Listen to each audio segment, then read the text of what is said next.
COVID relief is on the way after President Trump signed legislation greenlighting another round of direct payments to Americans. But the president says Congress should be giving out more money, and Democrats are in rare agreement. CBS 2's Kevin Rincon has more. The COVID relief bill sets aside $600 for Americans struggling through the pandemic. President Trump reluctantly signed the legislation into law, complaining about so-called pork spending.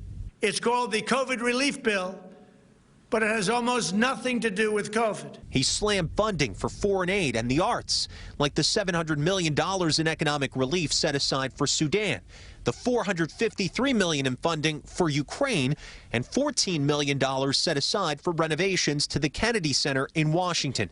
New Jersey Congressman Josh Gottheimer says those were things the president himself asked for. Most everything in there was actually in the president's budget that he asked for from us. In fact, in a lot of cases, we gave less than he asked for on foreign aid and other issues. At an event in Brooklyn, Senate Minority Leader Chuck Schumer told me Republicans were on board with all of that spending.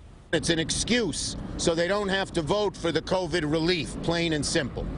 It's a budget they all supported and voted for. The budget this time around was put together with COVID relief in order to avoid a government shutdown. But when it comes to relief funding, Democrats agree with the president in that Americans should be getting more money. This bill is not sufficient. It's emergency, but it's not enough.